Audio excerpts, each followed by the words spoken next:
Hello and welcome to this edition of News Today. Without delay, let's have a look at the headlines first. India formally revoked transshipment facility for Bangladesh exports from India. 26/11 Mumbai terror attack accused extradited to India from the US. India to launch 52 military satellites and new military space doctrine, says Chief of Defence Staff. Oceans were once green, could change color again, says study. Energy demand for data centers to double by 2030, driven by AI, says IEA. Jainism played invaluable role in shaping India's identity, says Prime Minister on Navkar Mahamantra Divas.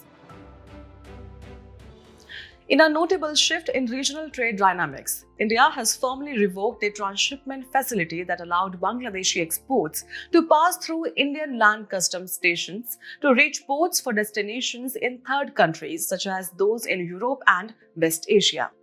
This facility, established under a 2020 agreement, had enabled smoother trade access for Bangladesh. However, India has now cited logistical challenges as the primary reason for its withdrawal. Increasing congestion at Indian ports and airports, which has been hindering India's own export processes, was mentioned as a key concern. But the timing of the move also coincides with strained bilateral relations. Recent remarks by Bangladesh government's chief advisor, stating that Bangladesh is the only guardian for all in the Indian Ocean region, effectively denouncing India's role as the net security provider, have further added to the friction. Now, let's understand India's established role in the Indian Ocean region, or IOR. From a geostrategic perspective, India holds a central position in the IOR with a vast 7,500 kilometers coastline and proximity to vital choke points like the Strait of Malacca and Bab el-Mandab. Under its Mahasagar Vision 2025, an extension of the 2015 Sagar Doctrine, India continues to assert its influence. When it comes to maritime security, India consistently carries out anti-piracy and counter-trafficking operations, playing a vital role in safeguarding sea lines of communication in the region. Beyond defense, India has also been a reliable partner in development and humanitarian assistance. Be it the 2004 Indian Ocean tsunami, the Maldives water crisis, or the economic turmoil in Sri Lanka, India has responded swiftly, cementing its position as the first responder in times of crisis in the IOR. However, India's position in the region is not without challenges. One of the most significant is China's expanding influence.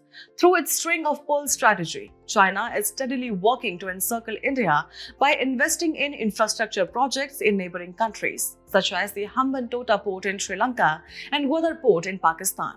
Adding to this are the political and economic instabilities in India's neighboring countries, Pakistan, Bangladesh, and Sri Lanka, which further complicate regional dynamics. And finally, non-traditional threats such as drug smuggling from the nearby Golden Crescent and Golden Triangle regions continue to pose serious risk to national and regional security. With this latest development in trade policy and the broader geopolitical shift in the Indian Ocean region, the landscape is certainly evolving, challenging India to safeguard its strategic and economic interest more proactively than ever. In a significant development in the long-standing fight against terrorism, one of the accused in the 26/11 Mumbai terror attack has been extradited to India from the United States. This extradition marks a major milestone in bringing perpetrators of cross-border terrorism to justice. Now, before we dive deeper, let's first understand what does extradition really mean. According to the UN Office on Drugs and Crime, or UNODC, extradition is the surrender of any person who is sought by the requesting state for criminal prosecution, provided the offense falls under what's called an extraditable offense. So what qualifies as an extraditable offense? Extraditable offense refers to an offense provided for in an extradition treaty with that state, or the offense is punishable with at least 1 year of imprisonment either in India or in foreign state, in case of no treaty. The principles of extradition play a crucial role in ensuring justice and cooperation between states. One of the key principles is fair trial, which ensures just as impartial legal proceedings for the accused. Reciprocity is another core principle that encourages mutual cooperation between states for the purpose of extradition. The principle of double criminality requires that the act for which extradition is requested must be considered a crime in both the requesting and the requested jurisdictions. Double jeopardy prevents extradition in cases where the individual has already been tried and punished for the same crime. The principle of specialty limits prosecution to only those specified offences for which extradition was granted and no others.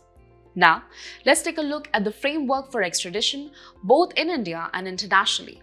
In India, the primary legislation governing this process is the Extradition Act of 1962, which was substantially modified in 1993. This act consolidates the law relating to the extradition of criminal fugitives from India to foreign states. The Ministry of External Affairs acts as a nodal authority for all extradition matters.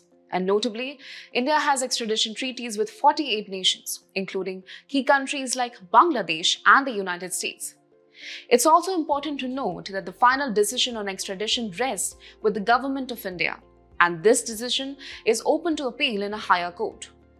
Moving to the global stage, there are several international frameworks that support the process of extradition. These include the United Nations Model Treaty on Extradition 1990, the UN Model Law on Extradition 2004, and the United Nations Convention Against Transnational Organized Crime 2000. But extradition is not without its hurdles.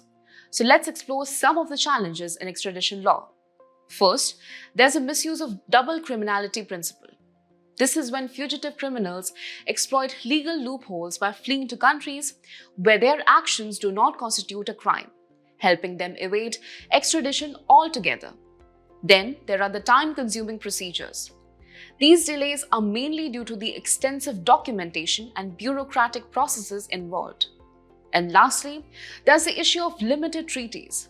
India has extradition treaties with only a limited number of countries, which can significantly hinder the ability to bring fugitives to justice. In a significant development aimed at enhancing India's defense preparedness, the Chief of Defense Staff has announced the launch of 52 dedicated military satellites. These satellites will primarily serve intelligence, surveillance, and reconnaissance, commonly known as ISR capabilities. Such space-based assets are poised to boost India's strategic strength. India has already laid a strong foundation in this field with the launch of satellites like GSAT-7, also known as Rukmini, GSAT-7A or Angry Bird, and the RISAT series, which are radar imaging satellites supporting the armed forces. Now, moving to the key details of these new military satellites. These satellites will be developed by ISRO in partnership with the private sector. They will be equipped with synthetic aperture radar or SAR, advanced sensors, and high-resolution imaging systems. Deployment will span across multiple orbits, including low Earth orbit, medium Earth orbit, and possibly even geostationary orbit, to ensure comprehensive coverage and greater resilience. But why are these military satellites so crucial? For one, they will play a critical role in monitoring India's rugged mountainous borders with Pakistan and China, offering real-time intelligence and surveillance. Secondly, they will aid in tracking maritime activities in the Indian Ocean region, a strategically vital area for national security. Third, with advanced sensors, these satellites will help counter the growing threats of hypersonic missiles and UAVs, offering a stronger edge against evolving threats. Additionally, the high-resolution imaging systems and SAR capabilities will enable all-weather operations and detect hidden threats even through clouds, darkness, and underwater conditions. And now, let's shift focus to the new military space doctrine being introduced alongside. This doctrine will act as a policy framework for the armed forces, focusing on monitoring threats, tracking adversary activities, and collecting real-time intelligence far beyond our borders. It will also address key challenges such as anti-satellite weapons, space debris, and electronic warfare in space.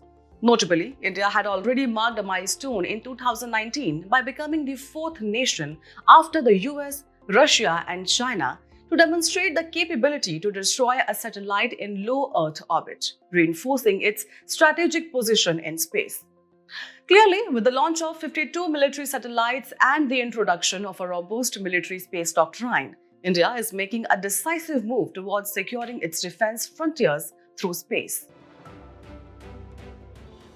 A new study conducted by Japanese scientists has brought forward a fascinating revelation.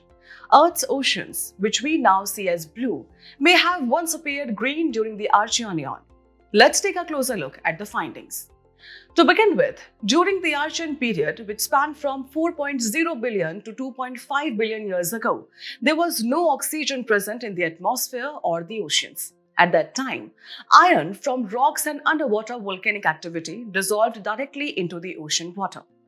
The earliest life forms, anaerobic bacteria, began performing photosynthesis, producing oxygen as a byproduct. This oxygen reacted with the dissolved iron in the seawater, resulting in the formation of oxidized iron or Fe3, which in turn gave the oceans a green appearance. Moving forward, the study also highlights the evolution of cyanobacteria. These were photosynthesis bacteria, though not true algae, that evolved in these iron-rich green oceans. They utilized two pigments, chlorophyll, which is suited for normal sunlight, and 5-cerothrobilin or PEB, which is more effective for absorbing green light. This adaptation enabled them to survive across varying light and oceanic conditions. Significantly, cyanobacteria played a crucial role in transforming Earth's environment. By releasing large amounts of oxygen, they helped enrich the atmosphere and laid the foundation for the emergence of complex life forms. Shifting focus to other potential ocean colors, scientists suggest that under different ancient environmental conditions, oceans could have appeared purple or even red. In the case of purple oceans, intense volcanic activity coupled with low oxygen levels could lead to a high sulfur content. This may have fostered the growth of purple sulfur bacteria, giving the oceans a deep violet hue. Red oceans could result from intense weathering of rocks in the tropical climates or from blooms of red algae, often associated with what we know today as red tides. These red algal blooms, even in modern times, are linked to nutrients runoff in coastal regions. And finally, why do oceans appear blue to us today? The explanation lies in how water interacts with sunlight. When sunlight hits the ocean, water absorbs the longer wavelengths, such as red and orange first. Shorter wavelengths, particularly blue, are scattered and reflected, which is why the ocean appears deep blue to the human eye. To conclude, this study not only sheds light on Earth's distant past, but also opens up possibilities of how the colors of our oceans might shift again under changing environmental conditions. Next, we're diving into a major development at the intersection of energy and technology. The International Energy Agency, or IEA, has released a report that explores how artificial intelligence is impacting energy systems around the globe. Let's take a closer look at the key highlights of the report. According to the IEA, the energy demand from data centers, yes, the very backbone supporting AI training and deployment, is expected to nearly double by 2030. The numbers are striking. Global data center energy use could hit 945 terawatt-hours by the end of the decade. As more and more AI models are trained and deployed, data centers are becoming energy-intensive hubs of innovation. Now, speaking of AI's impact, let's take a look at how it's influencing the energy sector itself. AI is proving to be a powerful tool in optimizing exploration and production of oil and gas, balancing electricity networks, improving industrial efficiency, and even enhancing building systems. The IEA reports that renewable energy will meet about half of the projected global increase in data center demand. Natural gas and nuclear power will also play significant supporting roles. Let's now shift to AI-driven innovation in the energy sector, starting with methane emissions in oil and gas. AI is helping reduce leaks by improving detection through satellite monitoring, which means faster repairs and less environmental damage. Next, in the power sector, AI is increasing efficiency in fossil fuel plants, for example, by optimizing natural gas plant operations, leading to reduced emissions. In the industrial sector, AI is improving manufacturing processes. A good example is in cement production, where it helps fine-tune the fuel mix. This leads to a more than 2% boost in energy efficiency and lowers emissions. And finally, on the transportation front, AI enhances vehicle efficiency with smarter route planning and driving behavior adjustments. This results in 5 to 10% gains in efficiency and again a drop in emissions. But challenges in AI-driven energy innovation span across multiple fronts. Firstly, infrastructure issues hinder AI adoption in the energy sector due to limited data access, inadequate digital infrastructure, a shortage of skilled professionals, and persistent security concerns. Secondly, supply chain vulnerabilities pose a risk as data centers depend heavily on critical minerals that are sourced from a limited number of suppliers, making them susceptible to extreme weather events and trade disruptions. In addition, cybersecurity concerns are growing, with increased vulnerability arising from trends like electrification, digitalization, and connectivity, alongside the threat of sophisticated AI-driven cyber attacks. Lastly, there's the AI energy paradox. While AI has the potential to cut emissions, optimize electricity grids, and improve energy efficiency, its own high energy consumption presents a significant contradiction.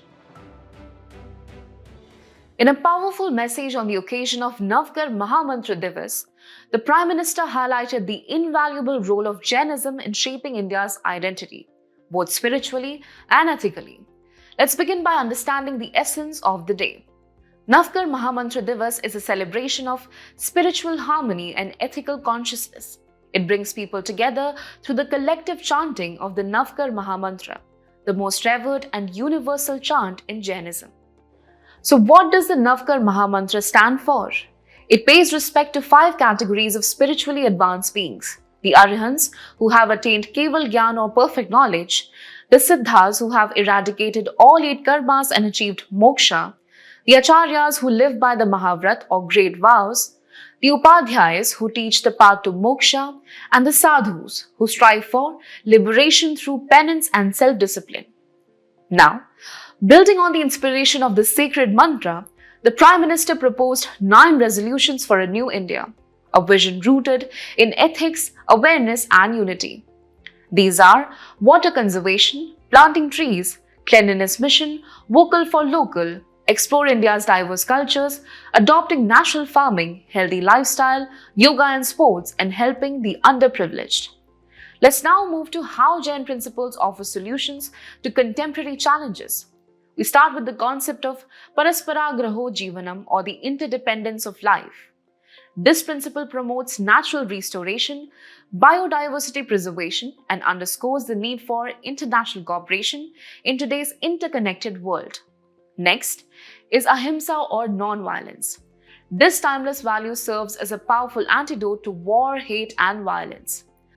Mahatma Gandhi's philosophy, rooted in ahimsa, continues to inspire global leaders to choose peace over conflict.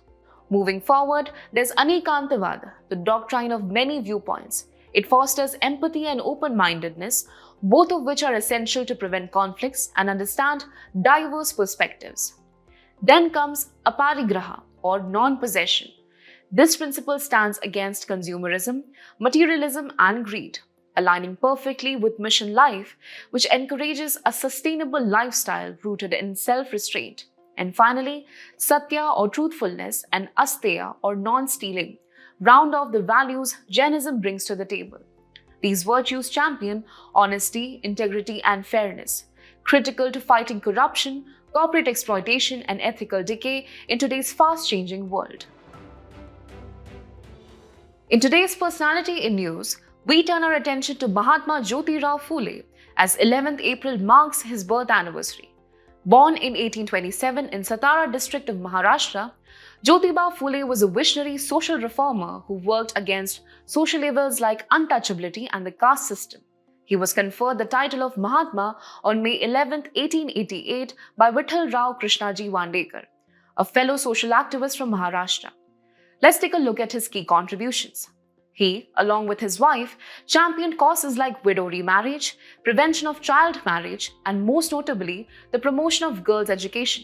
In 1848, the couple started the first school for girls in Pune, at Tatya Saheb Bhire's residence. In 1873, he went on to establish the Satya Shodhak Samaj, or the Society of Seekers of Truth.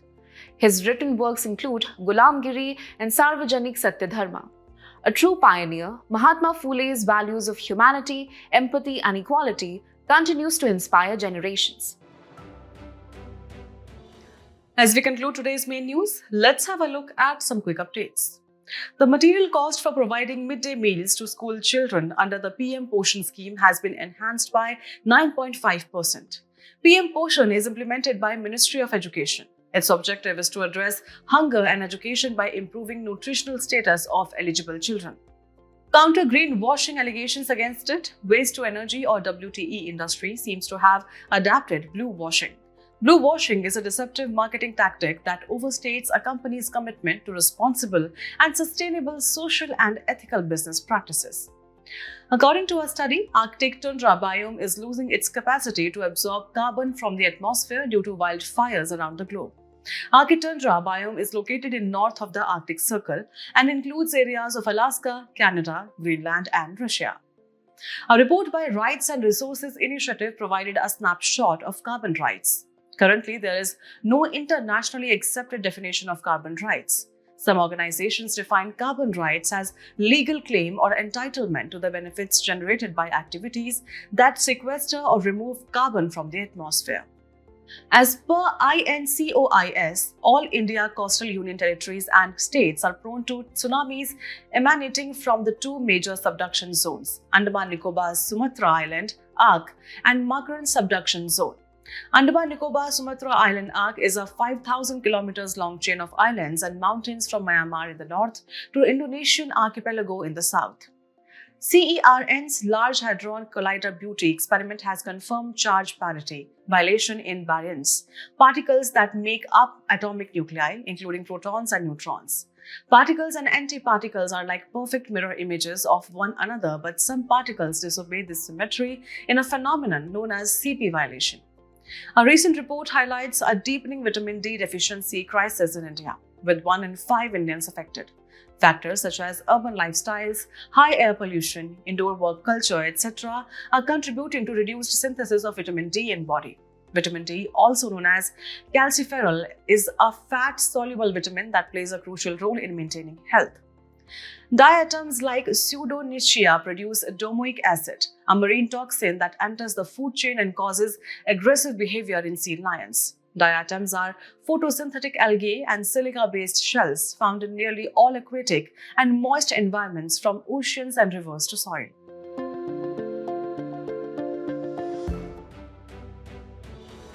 Before we sign off, let's challenge your understanding in today's installment of Test Your Learning.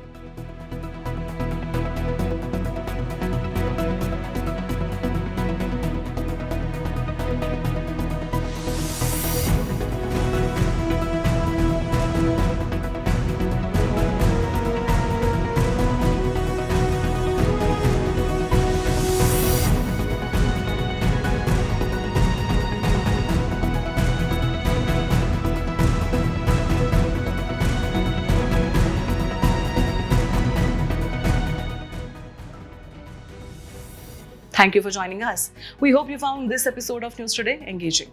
For the solutions to the quiz and to access the PDF version of News Today, remember to visit the provided links in the description below.